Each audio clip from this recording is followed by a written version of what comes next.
Welcome back to GS वरदान। पर्यावरण एवं पारिस्थितिकी वन लाइनर सीरीज के अंतर्गत यह हमारा नेक्स्ट वीडियो है और इस सीरीज के अंतर्गत हम लोग ऐसे क्वेश्चन को सॉल्व कर रहे हैं जो एग्जाम में पूछे गए हैं। तो इसमें देखिए दिया हुआ है वर्ष 2004 में सुनामी, आपको पता होगा 2004 में सुनामी आई थी और बताया था कि सुनामी क्या होता है। सुनामी जो है जापानी शब्द से मिल करके बना हुआ है और समुद्र में उठने वाली तरंगे जो होती हैं उसी को हम सुनामी कहते हैं। तो 2004 की सुनामी में लोगों को यह महसूस करा दिया गया कि गरान जो होते हैं मैंग्रोव प्लांट होते हैं, मैंग्रोव वनस्पतियाँ होती हैं और ऐसी वनस्पतियाँ होती हैं जो उष्ण एवं उपोष्ण कटिबंधीय क्षेत्रों में समुद्र तटों के लवणीय जल में मतलब कि सलाइन वाटर में उगने वाले वन होते हैं और ये वन जैव विविधता के संरक्षक होने के साथ समुद्र और तट के बीच महत्वपूर्ण कड़ी का काम करते हैं और तट को समुद्र की ओर से आने वाली तीव्र लहरों के विनाश से बचाते हैं। तो इसे मैंग्रोव वन कहते हैं और मैंग्रोव जो होता है तटीय आपदाओं के विरुद्ध विश्वसनीय सुरक्षा बाड़े का कार्य कर सकते हैं। गरान याद कर लीजिएगा, मैंग्रोव के बारे में बात कर रहा है, बाड़े के रूप में जिस प्रकार कार्य करते हैं। तो मैंग्रोव के वृक्ष अपनी सघन जड़ों के कारण तूफान और ज्वार भाटे से नहीं उखड़ते हैं। इसके बाद देखिए सर्सन और रीजन टाइप का क्वेश्चन है। उड़ीसा तट भारत में सर्वाधिक चक्रवात प्रवण क्षेत्र है, मतलब कि उड़ीसा तट पर सर्वाधिक चक्रवात आते हैं। यह विश्व स्तर पे नहीं, भारत के रेफरेंस पे पूछ रहा है। ठीक है, भारत के रेफरेंस में बता रहा है कि उड़ीसा तट पर सर्वाधिक चक्रवात आते हैं। तो क्योंकि महानदी डेल्टा क्षेत्र में भारी मात्रा में मैंग्रोव का निर्वनीकरण हुआ है। तो महानदी डेल्टा क्षेत्र में अधिक मात्रा में जो मैंग्रोव वनस्पतियां हैं उनको मतलब काटा गया है। ठीक है, उनको नष्ट किया गया है। तो इसमें देखिए कि असर्शन रीजन दोनों सही और कारण भी उसका कारण जो है कथन की व्याख्या कर रहा है। ठीक है, इसके बाद देखिए चक्रवात अवरोध के कारण कार्य करते हैं मैंग्रोव वन। देखिए बार बार रिपीट हो रहा है क्वेश्चन। ठीक है, सिर्फ हमें क्या कर रहा है, रिपीटेड क्वेश्चन को अच्छे से पढ़ लेना, याद कर लेना है, जिससे हमारी समस्या का समाधान हो जाएगा। बाकी जो नए क्वेश्चन पूछे जाते हैं वो सबके लिए नए होते हैं। उड़ीसा के केंद्रपाड़ा जिले में ब्राह्मणी, वैतरणी और महानदी डेल्टा क्षेत्र में स्थित है। तो भीतरकनिका मैंग्रोव वनस्पतियां यहाँ पर पाई जाती हैं। ब्राह्मणी, वैतरणी और महानदी यहाँ की नदियाँ हैं। यह मैंग्रोव वनों के लिए प्रसिद्ध है। यह एक रामसर स्थल भी है। 2002 में रामसर स्थल घोषित किया गया था। भीतरकनिका मैंग्रोव। रामसर स्थल क्या है बताया था 1971 में। रामसर जो ईरान में एक शहर है। ठीक है, तो वहाँ पर एक कन्वेंशन आयोजित किया गया था आर्द्र भूमियों के संरक्षण के लिए रामसर कन्वेंशन आयोजित किया था 1971 में ईरान में। तो वही पूछा गया है कि रामसर स्थल भी घोषित किया गया कि भीतरकनिका को। सही कथन है टेक्सास वृक्ष हिमालय में प्राकृतिक रूप से पाया जाता है। सही है, टेक्सास वृक्ष रेड डाटा बुक में सूचीबद्ध है। रेड डाटा बुक कौन जारी करता है? IUCN, बताया था, international union of conservation of nature and natural resources. IUCN red data book जारी करता है। और रेड डाटा बुक क्या होता है? जिसमें जो विलुप्त जंतु हैं या विलुप्त प्राय जंतु हैं, जो विलुप्त होने वाले जंतु हैं, उनकी सूची तैयार की जाती है इसमें। ठीक है, जो इंडेंजर्ड स्पीसीज है उनको रेड डाटा बुक में सूचीबद्ध किया जाता है। टेक्सास वृक्ष से टैक्सोल नामक औषधि प्राप्त की जाती है जो पार्किंसन रोग के विरुद्ध प्रभावी होती है। ये भी सही है। फिर देखिए सही कथन है विश्व वन्य जीवन कोष की स्थापना 1961 में हुई थी। ठीक है, ये सही है। जुलाई 2000 में उड़ीसा के नंदन वन अभ्यारण्य में 13 शेरों की मृत्यु के कारण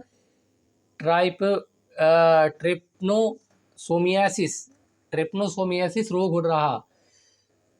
भारत का सबसे बड़ा जीवनशाला कोलकाता में अवस्थित है। ठीक है, तो सारे सही है। और ये पुराना क्वेश्चन है। ठीक है, तो ये तो आने की संभावना नहीं, लेकिन इसको आप याद कर लीजिएगा। विश्व वन्य जीव कोष की स्थापना 1961 में हुई थी। यूकेलिप्टस वृक्ष को कहा जाता है पारिस्थितिकी आतंकवादी कहा जाता है। ठीक है, पारिस्थितिकी आतंकवादी इसलिए कहा जाता है, और यह इनमी ऑफ नेचर है, प्रकृति का शत्रु भी है। क्योंकि यूकेलिप्टस वृक्ष आपने देखा होगा कि बहुत लंबा वृक्ष होता है और काफ़ी मजबूत होता है। इसमें वाटर होल्डिंग कैपेसिटी बहुत ज़्यादा होती है। जिस स्थान पर यह उगता है वहाँ के जो वाटर लेवल है नीचे चला जाता है। अंदर जो जमीन के अंदर जितना भी जल होता है सबको क्या करता है, वो शोषित कर लेता है। इसीलिए पारिस्थितिक आतंकवादी माना जाता है इसे। ये उष्णकटिबंधीय जलवायु क्षेत्र में पाए जाते हैं। मुख्यतः मध्य एवं दक्षिण अमेरिका के सदाबहार वनों में पाए जाते हैं। सदाबहार वनों में पाए जाते हैं स्पाइडर वानर। ठीक है, भारतीय प्राणिजात जो संकटापन्न है तो घड़ियाल है, लेदर बैक टर्टल है, चर्मपीठ कुर्म जिसे कहते हैं, और अनुपमृग। इस तरह के क्वेश्चन ज़्यादातर यूपीएससी में पूछे जाते हैं, आईएएस के एग्जाम में। और उस समय का यह करेंट न्यूज रहा होगा। तो घड़ियाल, लेदर बैक टर्टल और अनुपमृग ये जो है संकटापन्न है। ओके। भारत में प्राकृतिक रूप से पाया जाता है तारा कछुआ, मॉनिटर छिपकली तथा वामन सुअर। यह भारत में नेचुरली पाए जाते हैं, तारा कछुआ, मॉनिटर छिपकली तथा वानर सुअर। भारत में पाई जाने वाली नस्ल खराई ऊँट। वेरी इंपॉर्टेंट क्वेश्चन, खराई ऊँट के बारे में अनूठा क्या है, मतलब क्या स्पेशल है इसमें खराई ऊँट के बारे में। यह समुद्र जल में 3 किलोमीटर तक तैरने में सक्षम होता है। वेरी इंपॉर्टेंट क्वेश्चन है। खराई ऊँट समुद्र जल में 3 किलोमीटर तक तैरने में सक्षम होता है, और यह मैंग्रोव वेजिटेशन में, मैंग्रोव की चराई पर जीता है।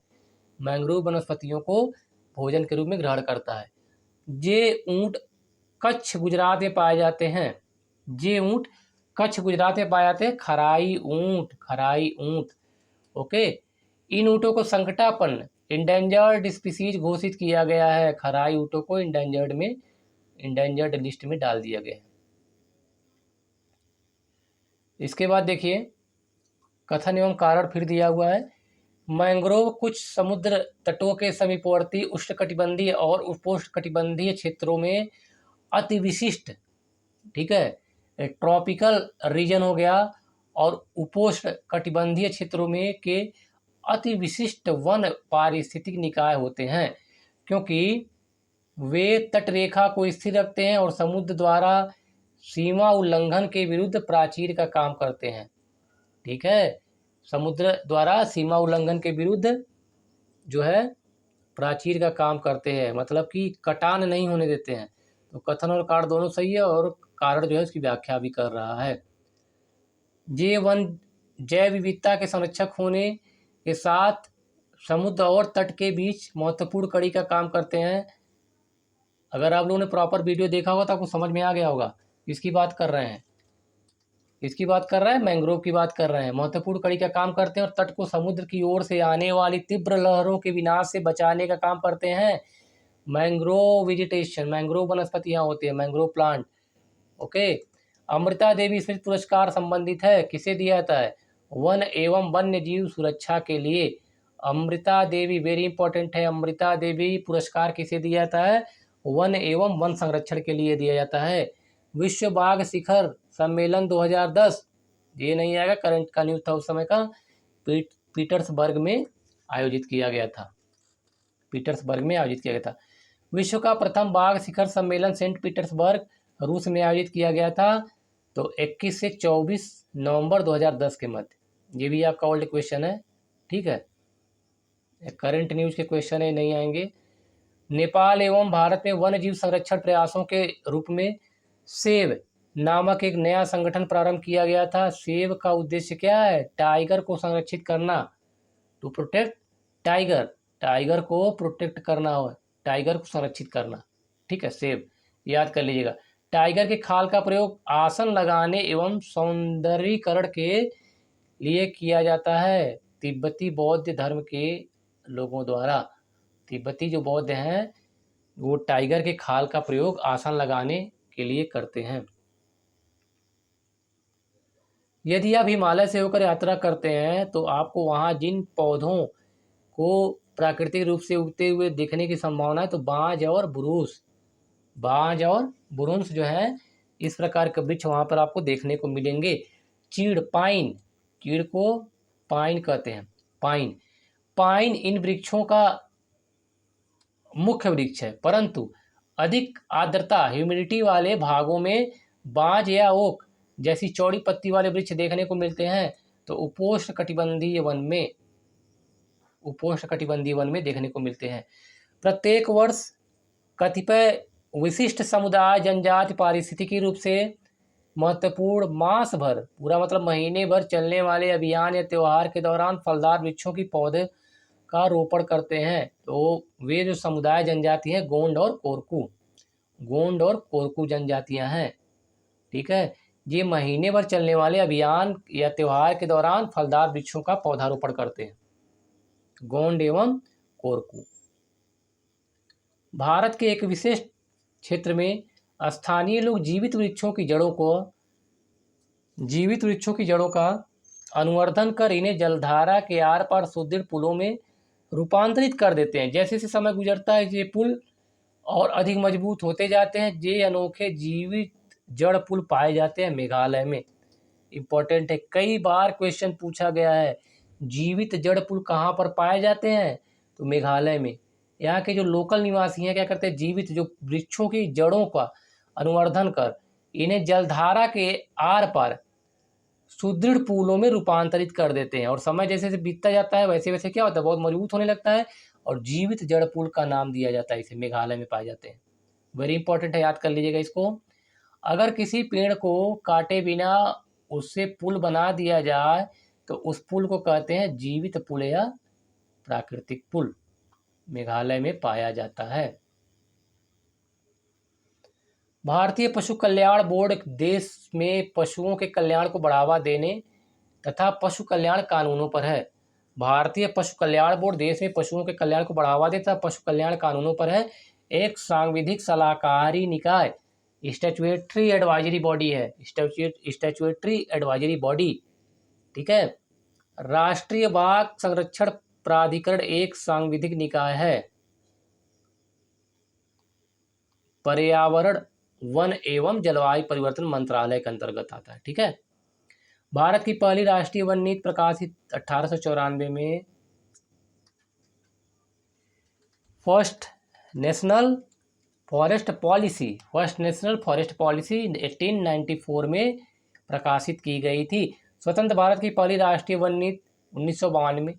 स्वतंत्र भारत की पहली राष्ट्रीय वन नीति 1952 में, लेकिन पूछा जब प्रकाशित की गई थी भारत की तो 1894 में, और 1952 में पहली वन नीति तैयार की गई थी।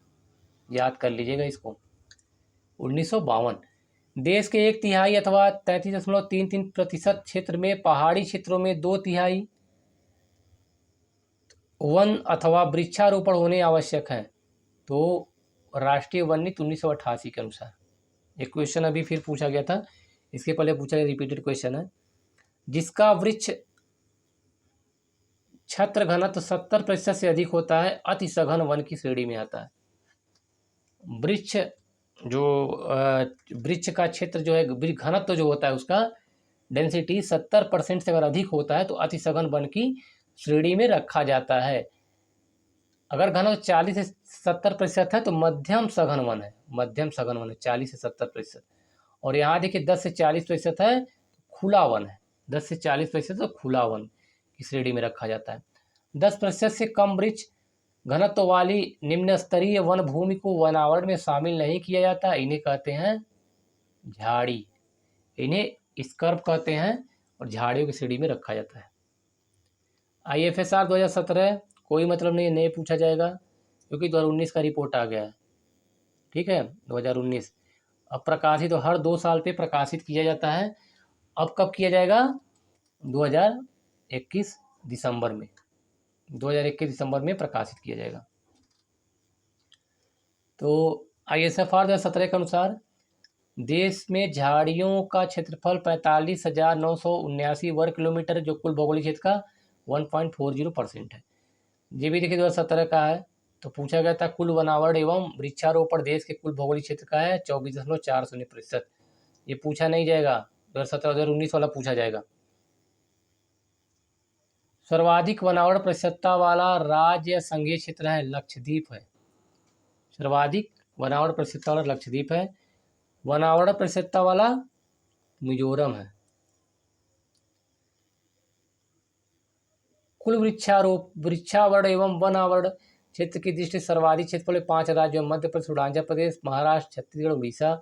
इस दृष्टि से भौगोलिक क्षेत्र में सर्वाधिक वन प्रतिशतता लक्षद्वीप है, मिजोरम, अंडमान निकोबार और अरुणाचल प्रदेश है। तो ये सब 2019 वाला पढ़ना है हमें, ये 2017 वाला है। तो इसमें काफ़ी बदलाव नहीं आया है, लगभग इसी तरह का है।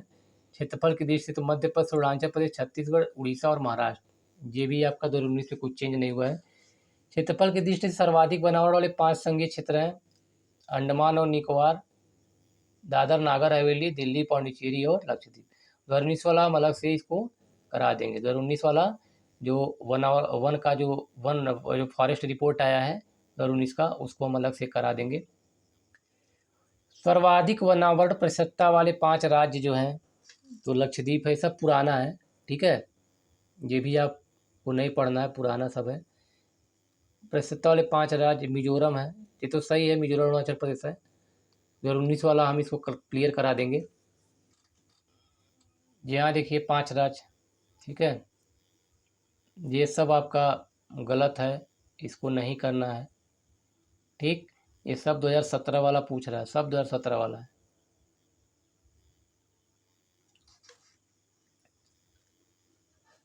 भौगोलिक क्षेत्र के प्रतिशत के रूप में सर्वाधिक वृक्षारोपण 5 राज्य, इसको भी हटाते हैं। बहुत ज़्यादा चेंज नहीं हुआ है, इन सब में लगभग वही सारी चीज़ें हैं।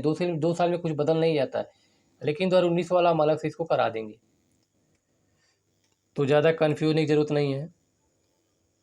अभी 2019 के बाद, जब दिसंबर के बाद अगर कोई एग्ज़ाम अगर फरवरी, मार्च, अप्रैल में होता है 2022 में, तो ये भी 2019 वाला बेकार हो जाएगा। 2021 वाला हमें पढ़ना पड़ेगा। ये देखिए सब 2017 पूछा गया है, सब बोल्ड क्वेश्चन है। यहाँ देखिए लवण सहिष्णु मतलब कि जो सैलिनिटी के बारे में पूछ रहा है। वनस्पति समुदाय जो विश्व के ऐसे उष्णकटिबंधीय, उपोष्णकटिबंधीय, आपको समझ में आएगा किसकी बात की जा रही है, तो मैंग्रोव की बात की जा रही है। जहाँ वर्षा का स्तर 1000 से 3000 मिलीमीटर के मध्य एवं ताप का स्तर 26 से 35 डिग्री सेंटीग्रेड का मध्य होता है, वहाँ मैंग्रोव वनस्पतियाँ पाई जाती हैं, वहाँ पर मैंग्रोव वनस्पतियाँ पाई जाती हैं। ये देखिए 2017 के अनुसार 3.3% मैंग्रोव वनस्पतियाँ हैं।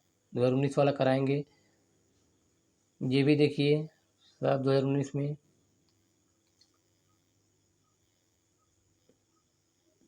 सर्वाधिक मैंग्रोव वन आच्छादित प्रदेश है तो दक्षिण 24 परगना पश्चिम बंगाल में है, सब सर्वाधिक मैंग्रोव वनस्पतियाँ पाई जाती हैं। कच्छ जो है गुजरात में है, कच्छ का रण गुजरात में 798 वर्ग किलोमीटर, उत्तरी अंडमान में निकोबार द्वीप समूह 425 वर्ग किलोमीटर है, और केंद्रपाड़ा उड़ीसा में 197 वर्ग किलोमीटर। तो सबसे ज़्यादा कहाँ पर है? 24 परगना पश्चिम बंगाल में, ठीक है। अब देखिए विश्व में मैंग्रोव सर्वाधिक पाए जाते हैं, एशिया में पाए जाते हैं, इंपॉर्टेंट क्वेश्चन है, एशिया में सबसे ज़्यादा पाए जाते हैं। उत्तर प्रदेश सर्वाधिक वनावरण क्षेत्र वाले जिले सोनभद्र, खीरी और मिर्जापुर, सोनभद्र, लखीमपुर खीरी और मिर्जापुर। उत्तर प्रदेश में न्यूनतम वनावरण क्षेत्र वाले जिले हैं संत कबीर नगर, मऊ, संत कबीर नगर, संत रविदास नगर, मऊ, संत कबीर नगर और मैनपुरी। इसको हम 2019 वाले से क्लियर करा देंगे। उत्तर प्रदेश सर्वाधिक वनावरण सोनभद्र है, ये तो सही है, चंदौली और पीलीभीत। उत्तर प्रदेश में न्यूनतम वनावरण संत रविदास नगर, मैनपुरी और देवरिया। संत रविदास नगर सबसे कम वनावरण प्रतिशत है। उत्तर प्रदेश में कुल वनावरण 14,679 वर्ग किलोमीटर है, जो राज्य में कुल भौगोलिक क्षेत्र का 6.09% है। ये भी आपका कुछ डेटा चेंज हो गया है। कुल वृक्षारोपण 7442, ठीक है। ये सारे डेटा आपके चेंज हो गए हैं। कुल और वन क्षेत्र के संदर्भ में 3 देश हैं, रूसी संघ है, ब्राज़ील और कनाडा। वन क्षेत्र के संदर्भ में सबसे ज़्यादा जो वन है रूस में है, ब्राज़ील में है और कनाडा में है। वन क्षेत्र के संदर्भ में शीर्ष 3 देश हैं। सर्वाधिक मैंग्रोव आच्छादित राज्य केंद्र शासित प्रदेश है पश्चिम बंगाल। बार बार एक क्वेश्चन पूछा गया है, रिपीटेड क्वेश्चन है।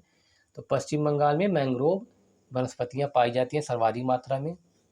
भारत की बात कर रहा है, भारत में अगर पूछा तो वैश्विक वन संसाधन आकलन GFRA global forest resource assessment के तहत विश्व के वनों एवं वन उनके प्रबंधन की नियमित निगरानी कौन करता है? संयुक्त राष्ट्र का खाद्य एवं कृषि संगठन FAO, food and agriculture organisation, खाद्य एवं कृषि संगठन करता है। वन संसाधन आकलन के तहत विश्व के वनों एवं उनके प्रबंधन को जी याद कर FAO करता है, FAO। तो आज के लिए बस इतना ही। अगर आपको वीडियो अच्छा लगे तो इसे लाइक कीजिए, शेयर कीजिए और चैनल को सब्सक्राइब कीजिए, ताकि जैसे ही वीडियो अपलोड हो सबसे पहले आप तक पहुंचे और आप उसका भरपूर लाभ ले सकें। इसके बाद हम नेक्स्ट वीडियो में अभयारण्य एवं जैवमंडल reserve, sanctuary and biosphere reserve के बारे में डिस्कस करेंगे।